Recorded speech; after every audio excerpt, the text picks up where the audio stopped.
Alright, so today I want to introduce you to two new characters. These two are a little bit different to the others, as they come in a pair. We're going to be looking at the badger, Ute Stripies. If you've seen my Instagram, you would have seen him loads. We're also going to be looking at his granddad, who's quite a new character. There's a lot of history behind these two. It's going to be a good story, but I'm not going to tell you it all now because that's just going to ruin it for the future. Let's take a look. These characters have actually been around for a while, early on, from before the project was even a project. I had my two dog characters and a fox character, and one night on holiday I was walking the dogs in a country lane and we came across a badger. It's the only time I've ever seen one in real life, and luckily the dogs and the badger didn't spot each other because that'd be right trouble.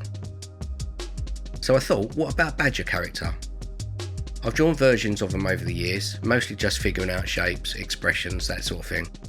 At that point, they weren't really fully formed characters, but just ideas that kept coming back. There was always something about them that felt connected. So this is Benjamin Winterbottom, Benny, the Grandad, or Old Man Badger, as the lads like to call him on the estate. And he's basically one of them old blokes who thinks he knows everything. You know the type, always got an opinion, always got something to say, and usually convinced he's right, even when he's not. He's got points of views on points of views. He's pretty grumpy on the surface. He spends much of his time grumbling about the place. He's got a short temper, not a lot of patience, especially for anything modern or anything he doesn't really understand. But underneath that, he's actually got a really strong sense of what's right and wrong. He's working class, old school. Do the right thing, work hard, look after your own, that kind of mindset. And even though he complains about pretty much everything, there's a reason for it. A lot of it's just habit and a bit of armour, because underneath all that, he's someone who cares a lot more than he lets on.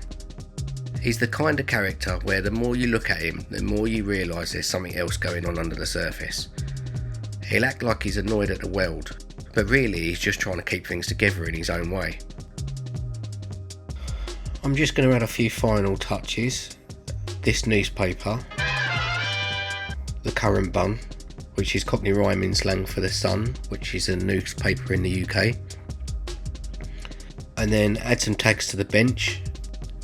And that's Benny quietly reading his newspaper in peace. Done. And then there's him. This is Stripies, Benny's grandson, Bartholomew Winterbottom III, although he doesn't like people to know his real name. And he's pretty much the complete opposite, where the granddad's still, quiet, set in his ways. Stripies is loud, full of energy, always talking, always moving. He's the kind of person that fills the room even without trying. A bit chaotic, a bit all over the place, but in a good way. On the surface, he comes across as a bit of a joker, always messing about, always joking, and always hungry. And it's this high energy that makes him the perfect MC on the Jolly Bodger pirate radio station. I will get to how animals run a pirate radio station and the importance of it in another video. He was introduced to music by his best mate Copper, the fox, who lives on the same patch of waste ground. But actually, there's a lot more going on to all this high energy. He's very people focused. He understands others better than he understands anything structural or logical. He's loyal, probably to a fault, and he's the kind of character who will always back his people, no matter what. There's also a sense that he's been through a lot more than he lets on, but instead of showing that directly, he covers it with humour and noise.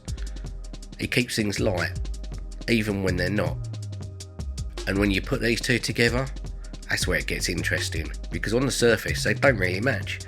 You've got this old, stubborn, set in his ways granddad, and this loud, unpredictable, full of life grandson. But actually they're really close, even if they don't always show it in the easiest way. There's a lot of stuff that's happened between them. It's just them two, no other family.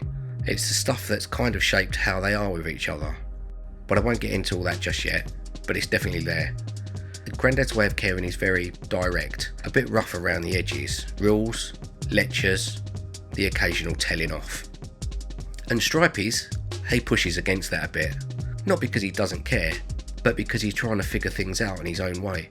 So there's this constant balance between them. Guidance v independence, structure v chaos, old world versus new. But underneath all of it, there's a lot of loyalty there, a lot of care, even if it comes with a lot of grumbling and a lot of sarcasm. They sit in the same world as Teef Fur and the others, and they bring a slightly different energy to it, a bit more grounded in some ways, a bit more real. And this is kind of where the world starts to feel a bit more complete. It's not just individual characters, but relationships, history, connections. There's still a lot more to explore with these two, but for now, this is them. If you're enjoying the Teef Fur updates, and you want to help the project grow a bit, give the subscribe button a little tap, and tell a friend to tell a friend. Until next time, keep on scribbling.